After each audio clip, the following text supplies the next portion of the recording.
प्रिय छात्र छात्राओं, आज मैं आपको सूरदास जी के जीवन चरित्र जीवन परिचय के बारे में चर्चा करूंगा और उनके बारे में बताऊंगा। सूरदास जी भक्ति काल के बहुत ही प्रमुख कवि हैं, जो भगवान कृष्ण से लिए उन्होंने काफ़ी बाल लीला, कृष्ण लीला से संबंधित काफ़ी दोहे लिखे हैं। आज हम सूरदास जी के बारे में बताएंगे आपको। भक्ति काल की कृष्ण भक्ति शाखा के ये प्रमुख कवि हैं और ये प्रतिनिधि कवि भी हैं कृष्ण भक्ति शाखा के।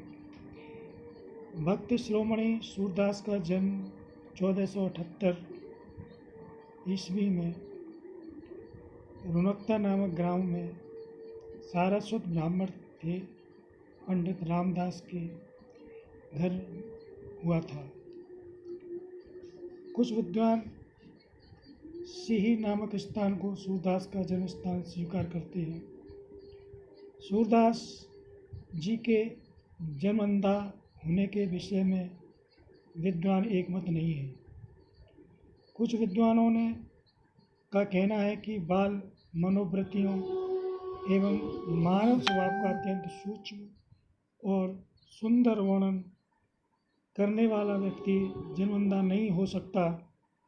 इसलिए ऐसा मालूम होता है, यानी प्रतीत होता है कि सूरदास जन्मंधा नहीं थे, वरना वर्ध में अंधे हुए होंगे। सूरदास जी बल्लवाचार्य के शिष्य थे। ये मथुरा के गौ घाट पर श्रीनाथ जी के मंदिर में रहते थे। कहते हैं कि सूरदास का विवाह भी हुआ था। शारीरिक विरक्ति से पूर्व ये अपने परिवार के साथ ही रहा करते थे। आरंभ में ये दीनता के पद गाया करते थे, किंतु वल्लभाचार्य के संपर्क में आने के पश्चात ये कृष्णलीला का गुणगान करने लगे।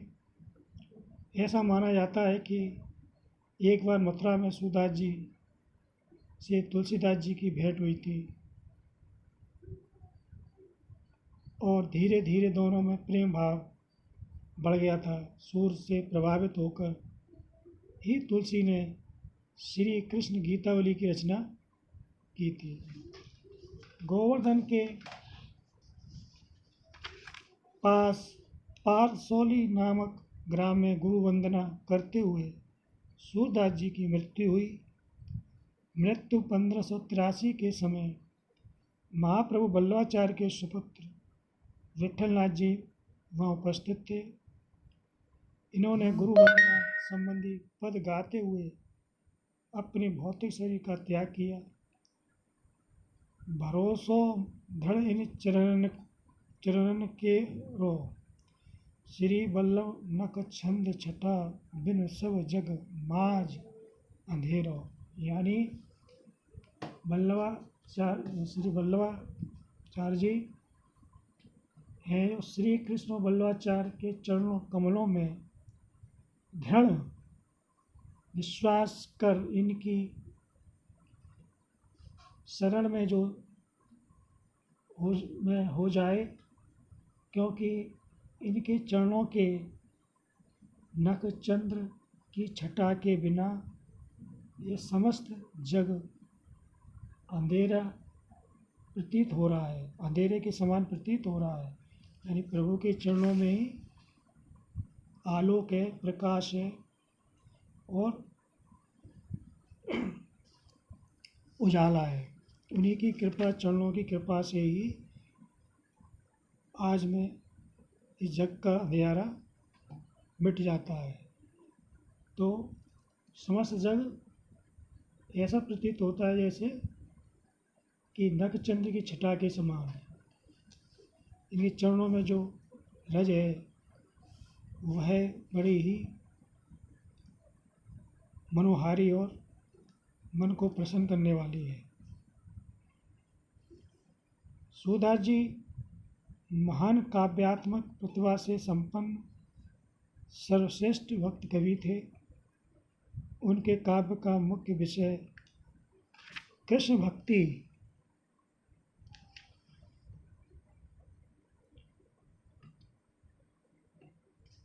भक्ति था।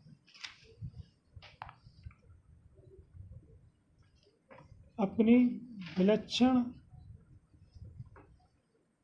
मौलिक प्रतिभा एवं प्रभावपूर्ण भाव व्यक्ति के द्वारा इन्होंने कृष्ण भक्ति की अगाध एवं अनंत भावधारा को प्रभावित करके संसार को इसमें अवगहन कराकर परमानंद का अनुभव कराया।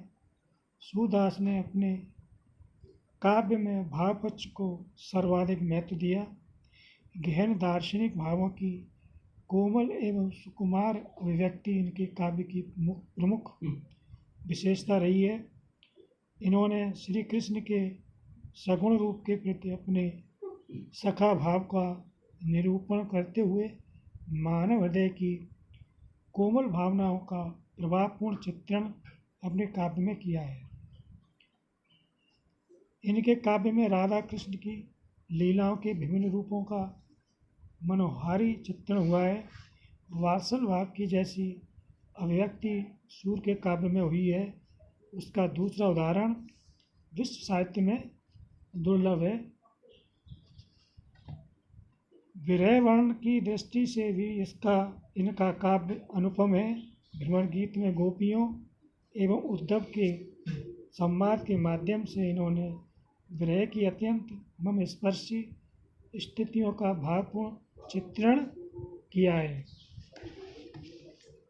मान्यता है कि भक्त शिरोमणि सूरदास ने लगभग सवा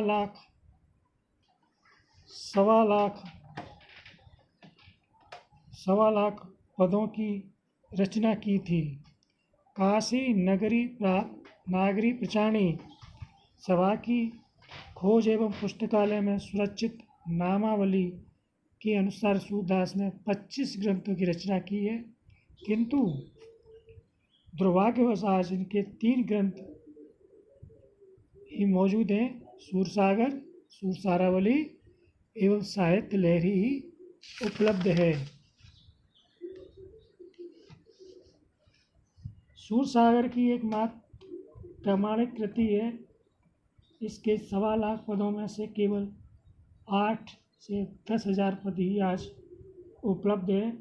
सूरसागर पर श्रीमद् भागवत का प्रभाव स्पष्ट और पारलक्षित है। संपूर्ण सूरसागर एक भावपूर्ण गीत काव्य है। इसके पद आज भी सर्वत्र तन्मयता के साथ गाए जाते हैं। दूसरा रचना है सूरसारावली का कृतित्व अभी तक विवादास्पद है, किंतु कथावस्तु, भाव, भाषा शैली और रचना की दृष्टि से विद्वान इसे भी निस्संदेह रूप से सूरदास की प्रामाणिक रचना मानते हैं। इसमें कुल 1107 छंद संकलित हैं। साहित्य लहरी इनकी तीसरी रचना है। सूरदास के 118 दृष्टकूट पदों का संग्रह है। इसमें किसी एक विषय का विवेचन नहीं हुआ है। इसमें मुख्य रूप से नायिकाओं के लक्षण एवं अलंकारों का विवेचन हुआ है।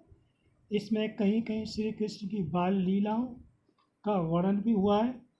1-2 स्थान पर महाभारत की कथा के अंशों की झलक भी दिखाई पड़ती है।